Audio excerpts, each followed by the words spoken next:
Shalom and welcome to 2 Minutes of Torah. This year is entitled Antisemitism Part 3, Righteous Gentiles.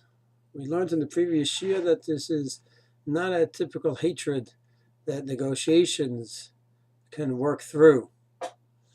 The conflicts throughout the world, throughout generations, there have been times when the two sides would sit and there'd be some kind of a peace agreement. And this is not like those cases, in my humble opinion. The hatred that the world has towards the Jewish nation is on a very, very deep level. Halacha, Esav son of Yaakov, and the idea that Misham Yad Asin Sinai, Misham Yad Asin L'Kol Olam, is not just, well, we did this and we have something more than them. It's more than that. It's in the deep unconscious, the subconscious part of the mind.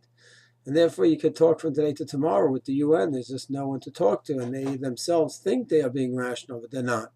And they almost cannot be. I say the word almost cannot be. The fact is, there is a concept of Hasidei Umos HaOlam, righteous Gentiles throughout history.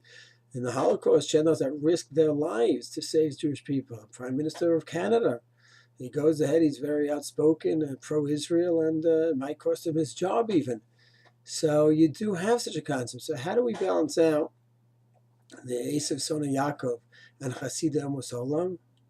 So the fact is, the natural assumption is, the way I understand it, is that when a person is born with such a hatred deep down, a subconscious, it requires an absolutely Herculean effort to work it through and overcome it.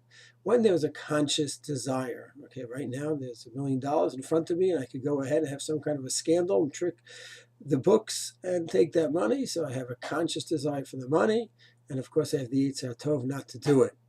A person sees a woman who is prohibited to him, he has a conscious desire to go ahead and go over to her, and he has the Yetzer Tov to say no. Those are two conscious desires battling with each other, the Yetzer Tov and the Yetzer Hara.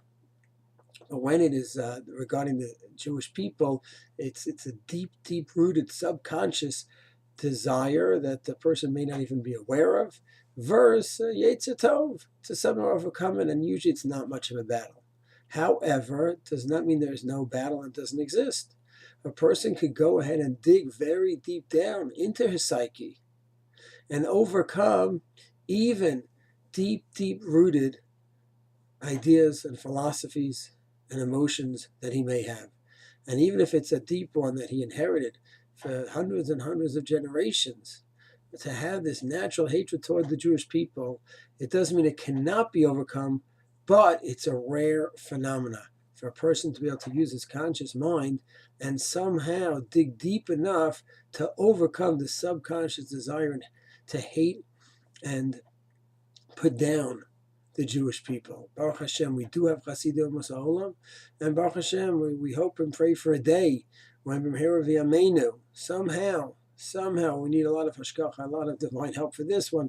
The world can go ahead and make a turnaround to the point that we could reach V'chol b'nei Vasar, Yikru V'shmecha, that all of mankind will call out to Hashem and recognize Hashem and the Am Skula. Shalom.